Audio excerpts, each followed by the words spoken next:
Hey everybody, this is Grant Burgess, and we are on week 7 of Hip Hop and Downtempo in Ableton, and this week we're going to be looking at effects, how to apply them, and what they are. Now, there are only 3 kinds of effects that I'm going to touch on today. As you can see from this list, there are a number of different kinds of effects. Most of them are variations on the ones that we're going to be discussing today. But I just want to touch on the very basic, most used effects that I would normally come across. You may, for whatever kind of music you end up making, you may want to learn some different ones or some more advanced techniques, but this is a good start. So I have created 3 different tracks on which we can put effects. So I have this first track, which is the sample that we cut last week, all sliced up, and I made a quick little pattern of it, so I'll play that for you.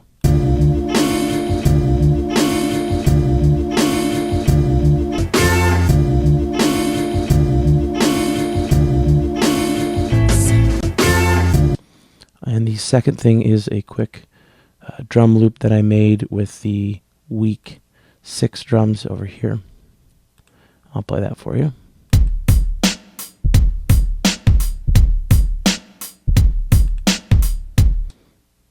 And the third is the breakbeat.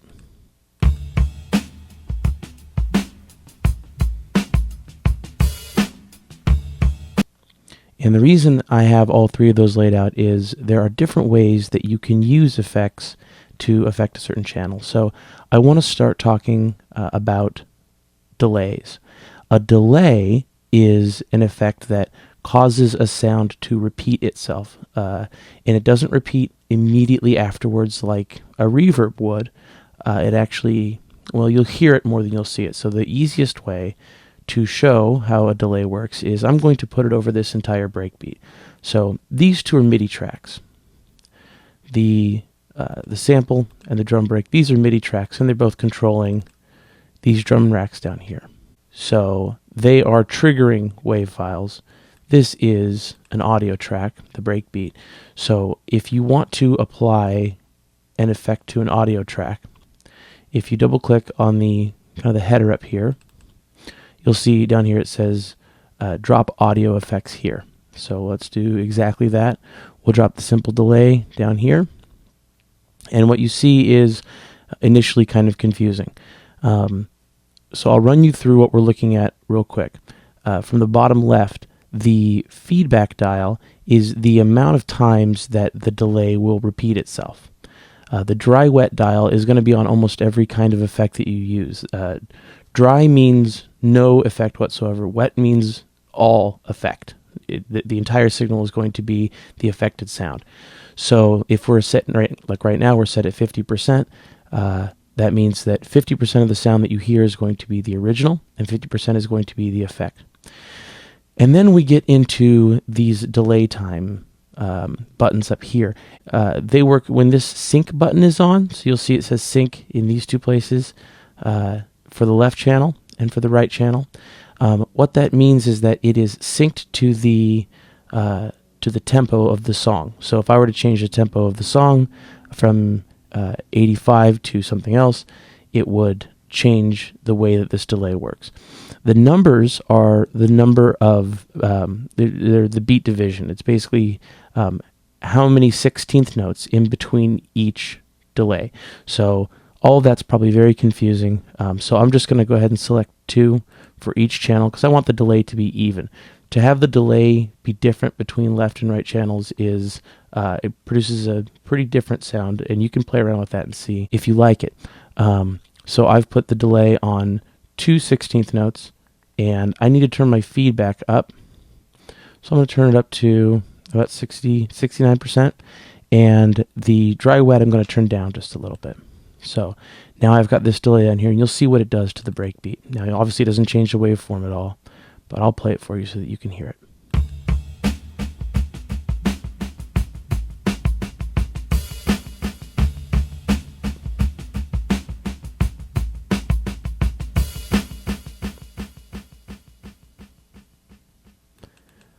So that's kind of the classic sound of the delay. If I go to 1/16 note, it'll be even faster, and you'll be able to hear it more pronounced.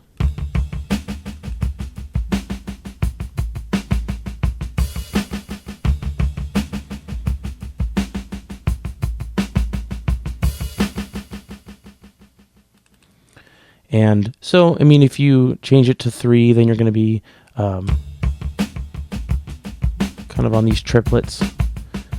And that's just something you're going to have to kind of go back and forth with and see what sound you want for each individual application. So I'm going to take this out of here, and I want to actually put it into this drum rack.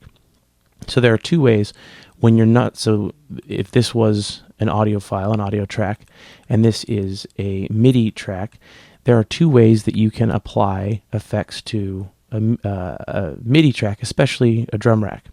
So if you, down here, you can kind of scroll left and right, and the more of these you put on, the more you're going to need to scroll. If you scroll all the way to the right, it says drop an instrument or sample here. You can put your effect over here, and if it's on the outside, you see how there's that orange line right there? So not on the inside, but on the outside. That means that it's going to affect the entire track. It's separate from this instrument, and it's applied to this entire instrument. So let's get pretty similar parameters to what we had before. And let's take a listen to the drum rack track that I made. Turn the breakbeat off.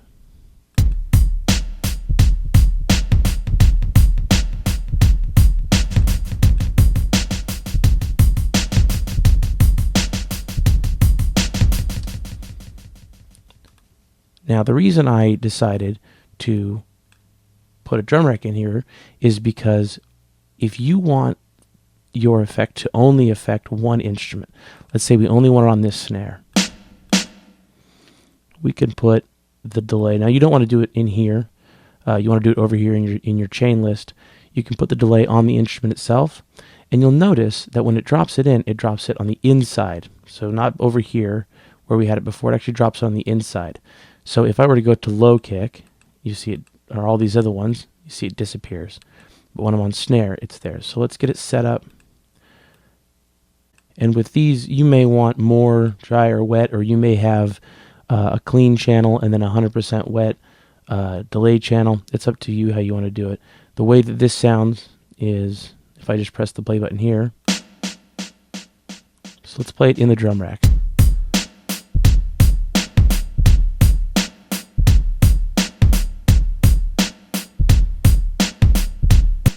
So I would probably turn my dry wet down so that it was even quieter.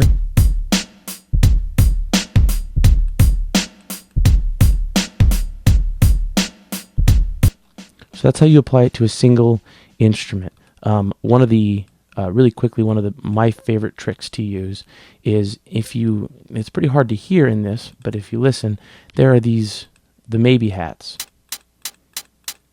They're on 1, 1.2, 1.3, and 1.4.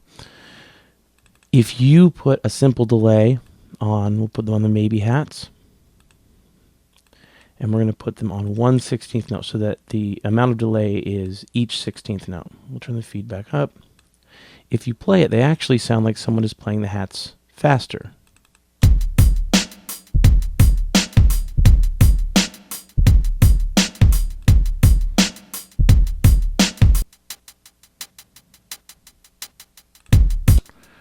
That works really well for hi-hats and definitely really well for shakers if you want to put them in to make them sound a little more natural.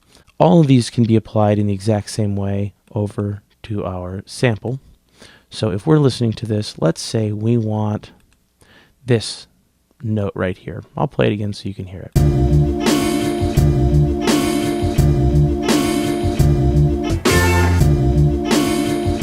So this kind of end note here. Well, we can look over here and see that it's slice 8. So if we go into here, bring our simple delay onto slice 8, fix it up the way we like.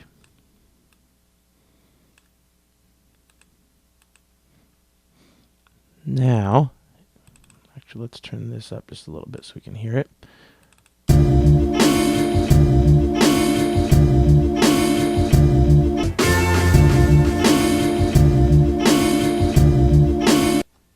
So it just affects that one note, and it gives a different dimension to things. You can do that. You can like duplicate this note and just have one of them be the delay and then one of them be the totally clean one, and play them at different times. That's a really important thing to experiment with. So the second thing that I want to talk about is reverb. Now reverb has a lot more knobs on it than delay does. So I'll bring a reverb in, just a very simple reverb, and it's pretty overwhelming at first. It would appear that it just has a ton of stuff. A lot of this stuff is really fine-tuning, so I'm going to go over some of the most important things that you need to look at. Just as it is, I'll press play on the breakbeat, and you can hear what a reverb does to a sound.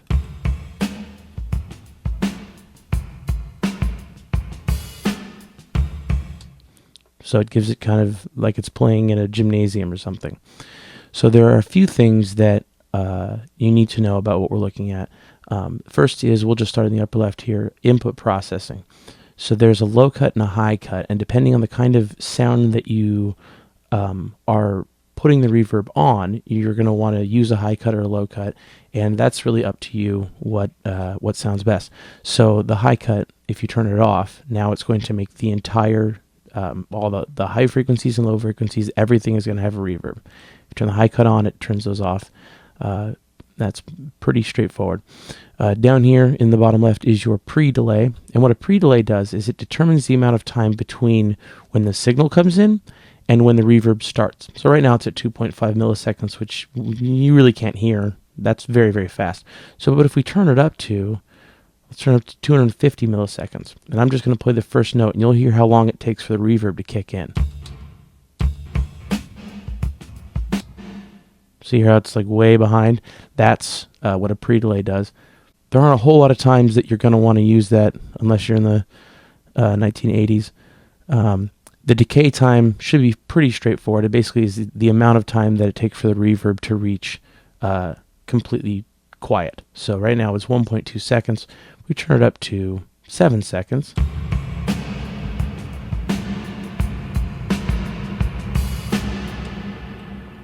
As opposed to, in Ableton you can go all the way up to 60 seconds.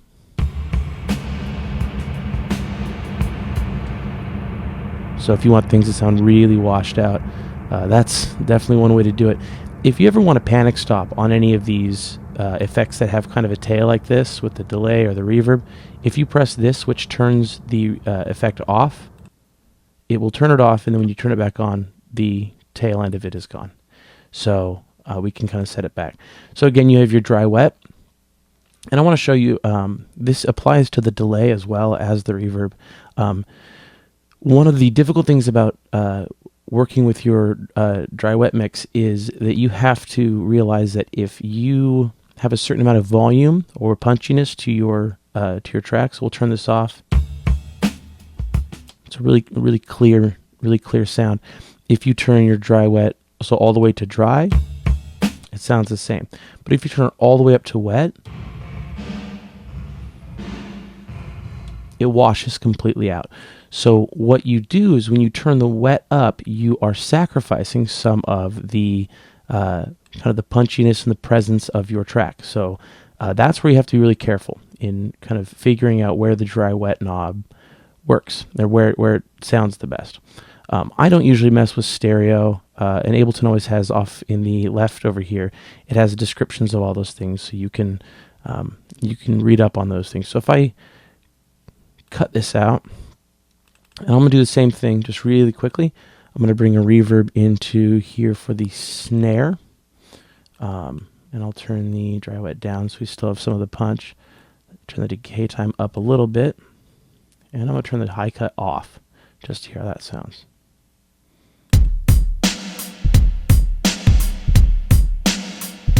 That's a lot of reverb. Let's see if we turn the dry wet down.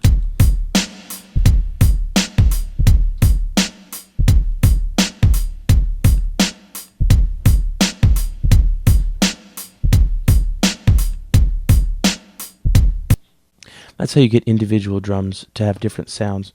We're going to apply the reverb to the entire drum rack as well, just so that you can hear kind of what that does. So I'll turn the dry wet down.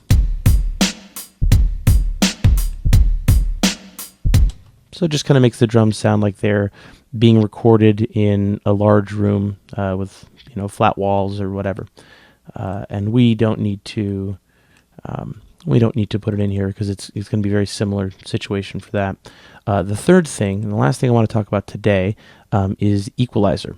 So the Equalizer, a lot of people have had experience with equalizers. It's the same thing in Ableton as it is in a car stereo. So it'll look a little different because this is graphics, so you'll be able to see the waveform in here. But it's pretty much the same thing. You have got really low frequencies off to the left and really high frequencies off to the right. And I'll show you a little bit of what that sounds like. So if I turn the breakbeat back on,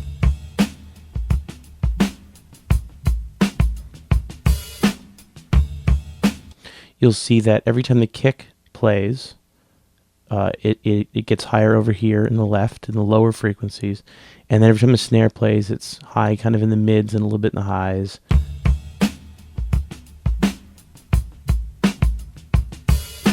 So what an EQ does is it allows you to basically put a volume knob on any one of those frequencies and turn it up or down. So if you wanted, let's say you wanted more snare, you wanted the snare to be louder. Right when the snare played, you could see the volume go up right here. So let's watch it again. Okay, so let's drag this up, this 2. You can just drag and move these around.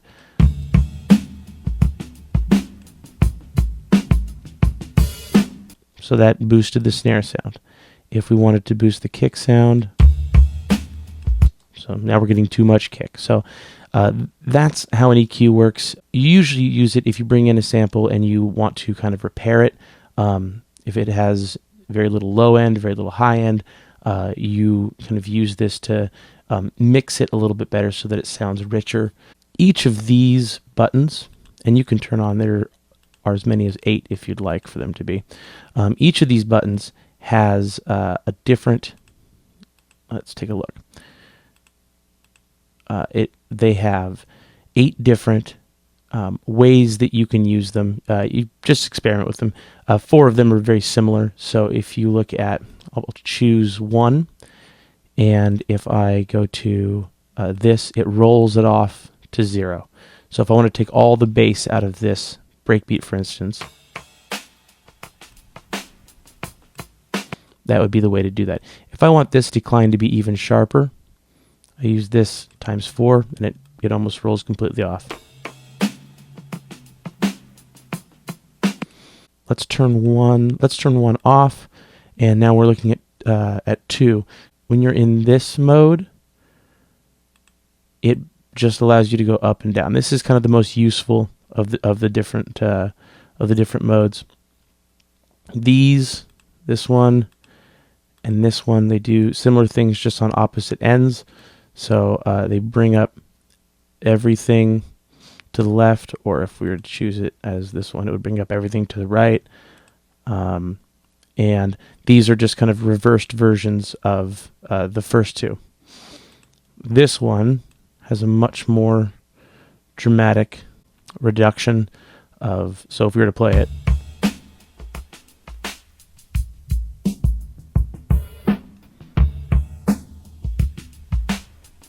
so it really reduces the volume of whatever frequency you're affecting. This EQ is really helpful when you are working with kicks. So if I have this full kick and this low kick, if I wanted to just get the punch from the full kick and I wanted to keep the bassiness of the low kick, I could drag an EQ onto the full kick, and I can roll the bass off of it. So now if I were to play this multi-button, I'm getting only the low from the low kick and only the punch from the full kick. That doesn't happen to work very well in this instance, but I do that a lot. I was going to get to compression as well, but I realized that compression is one of those things that's really hard to describe, and it's really hard. It takes a long time to learn how to use it right, and I don't always feel like I know what I'm doing. So just a really quick explanation of what a compressor does. A compressor takes the dynamic range of a sound and lessens it. So right now, if you look at, I'll turn the compressor off. If you look at this breakbeat, you have got these peaks, and then you have these quiet spots. And that's how it was naturally recorded. Compression allows you to come in here and change the ratio. So now it would take 10 decibels to increase 1 decibel. And then if you turn your threshold down,